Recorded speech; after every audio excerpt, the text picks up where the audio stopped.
ಎಲ್ರಿಗೂ ನಮಸ್ಕಾರ. ವೇದಿಕೆ ಮುಂಭಾಗದಲ್ಲಿ ಆಸೀನರಾಗಿರುವಂತಹ ಎಲ್ಲ ನನ್ನ ಸಹೋದರ ಸಹೋದರಿಯರೇ, ನಿಮಗೆಲ್ರಿಗೂ ದಾಸಶ್ರೇಷ್ಠ ಕನಕದಾಸರ 537ನೇ ವರ್ಷದ ಈ ಕಾರ್ಯಕ್ರಮಕ್ಕೆ ನಿಮಗೆಲ್ರಿಗೂ ನಾನು ಸ್ವಾಗತವನ್ನು ಕೋರ್ತಾ ಇದ್ದೀನಿ.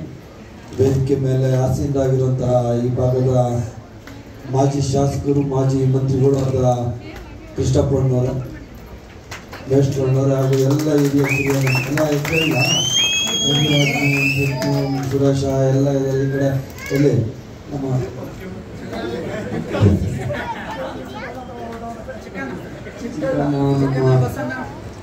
ಆಯಿತು, ಎಲ್ಲ ಹೆಸರು ಹೇಳ್ಕೊಂಡು ಹೋಗ್ತಾನೆ ಇರ್ಬೇಕಾಗ್ತದೆ. ಬಹಳ ಜನ ಎಲ್ಲ ನಮ್ಮ ಜನಾಂಗ ಅಲ್ಲದೆ ಬೇರೆ ಜನಾಂಗದಷ್ಟು ಬಹಳಷ್ಟು ಜನ ನೀವು ಈ ಕಾರ್ಯಕ್ರಮದಲ್ಲಿ ಸೇರಿದ್ದೀರಿ. ಎಲ್ರಿಗೂ ನಾನು ಹೆಬ್ಬಾಳ ಕ್ಷೇತ್ರದ ಎಲ್ಲ ಜನತೆಯ ಪರವಾಗಿ ನಾನು ನಿಮ್ಗೆಲ್ರಿಗೂ ಅಭಿನಂದನೆಗಳನ್ನು ಸಲ್ಲಿಸ್ತಾ ಇದ್ದೀನಿ. ಇವತ್ತು ಬೆಳಿಗ್ಗೆ 11 ಗಂಟೆಯಿಂದ ಕೋಲಾರ ಜಿಲ್ಲೆಯಿಂದ ಬೆಂಗಳೂರು ತನಕ ಕಾರ್ಯಕ್ರಮಗಳು ನಡೆದಿರುವಂಥದ್ದು. ಎಲ್ಲ ಕಾರ್ಯಕ್ರಮಗಳಲ್ಲಿ ನಾನು ಭಾಗವಹಿಸಿ, ನಾನು ಕೋಲಾರ ಜಿಲ್ಲಾ ಉಸ್ತುವಾರಿ ಸಚಿವನಾದ್ದರಿಂದ ಕೋಲಾರಕ್ಕೆ ಹೋಗೋದು, ಅದಕ್ಕಿಂತ ಅದಾದ ನಂತರ ಬೆಂಗಳೂರಿನಲ್ಲಿ ಸಹ 2 ಕಾರ್ಯಕ್ರಮ ಮುಗಿಸಿ ಮತ್ತು ನಿಮ್ಮ ಜೊತೆ ಕನಕದಾಸರ ಉತ್ಸವಕ್ಕೆ ಬಂದಿದ್ದೀನಿ. ನನಗೇನೋ ಮೇಷ್ಟ್ರಣ್ಣ, ನನ್ನ ಖುಷಿ ಇಲ್ಲ.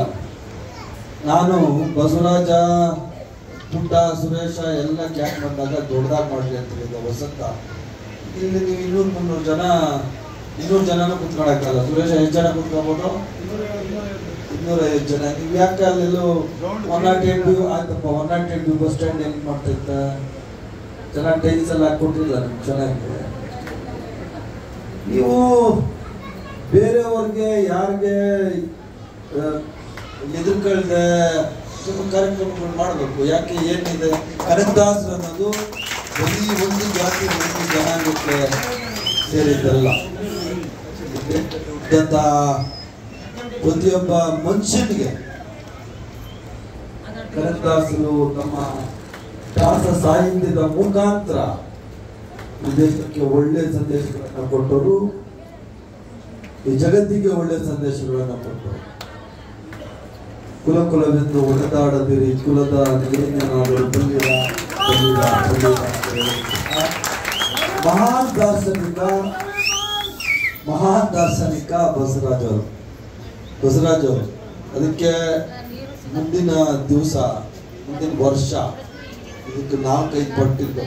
ಬರೀ ಕುರುಬು ಜನಾಂಗನೇ ಅಂತಲ್ಲ, ಎಲ್ಲ ಜಾತಿ ಜನ. ಈ ವಿಷಯವನ್ನು ಈಗ ಹತ್ತತ್ರ ತಾನೆ ಸಂಬಂಧ. ಕುರಿ ಮೇಯಿಸೋರು, ಹಸುಗಳು ಮೇಯಿಸೋರು ಎಲ್ಲ ಸೇರ್ಕೊತಾರೆ. ಹೇಳೋದು ತಾನೆ, ನಾವು ಕುರಿ ಮೇಯಿಸ್ತೀವಿ, ನೀವು ದನ ಮೇಯಿಸ್ತೀವಿ. ಅದರಿಂದ ಎಲ್ಲರೂ ಸೇರಿ ನಮ್ಮ ಕಾನ್ಸೆಪ್ಟಲ್ಲಿರೋ ಮುಸಲ್ಮಾನರಾಗ್ಲಿ, ಕ್ರಿಶ್ಚಿಯನ್ಸ್ ಆಗಲಿ, ದಲಿತರಾಗ್ಲಿ, ಒಕ್ಕಲಿಗರಾಗ್ಲಿ, ಎಲ್ಲ ಸಮಾಜಗಳಿಗೆಲ್ಲ ನೀವೆಲ್ಲರೂ ಕೆಂಪೇಗೌಡ ಜಯಂತಿಗೆಲ್ಲ ಸೇರ್ಕೊಂಡಿದ್ವಿ. ಅದೇ ಥರ ಓಪನ್ ಆಗಿ ಮಾಡ್ಬೋದು. ಈ ಥರ ಮುಂಚೆ ಮಾಡ್ತಾ ಇದ್ರು ನನಗೆ ಗೊತ್ತಿಲ್ಲ. ಅಟ್ಲೀಸ್ಟ್ ನಾನು ಮಿನಿಸ್ಟರ್ ಆಗಿದ್ದಾಗ ಆದ್ರೂ ಮಾಡ್ರಪ್ಪ, MLA ಆಗಿದ್ದಾಗ ಆದ್ರೂ ಮಾಡಿ. ಮುಂದೆ ಹಂಗೆ ನಡ್ಕೊಂಡು ಹೋಗ್ತೀವಿ. ನಾವು ಏನಾದರೂ ಒಂದು ಹಾಕ್ಕೊಂಡ್ರೆ ಮುಂದಿನ ವರ್ಷಗಳಲ್ಲಿ ಯಾರೋ ಬರ್ತಾರೆ, ಮಾಡ್ಕೊಂಡು ಹೋಗ್ತಾರೆ. ಚೆನ್ನಾಗಿ ಮಾಡಿದ್ದೀರಿ. ಮತ್ತೆ ಇದೇನು ಚೆನ್ನಾಗಿ ಮಾಡಿಲ್ಲ ಅಂತ ನಾನು ಹೇಳ್ತಾರೆ. ತುಂಬಾ ಚೆನ್ನಾಗಿ ಕಾರ್ಯಕ್ರಮವನ್ನ ನೀವು ನಿರ್ವಹಣೆ ಮಾಡಿದ್ದೀರಿ.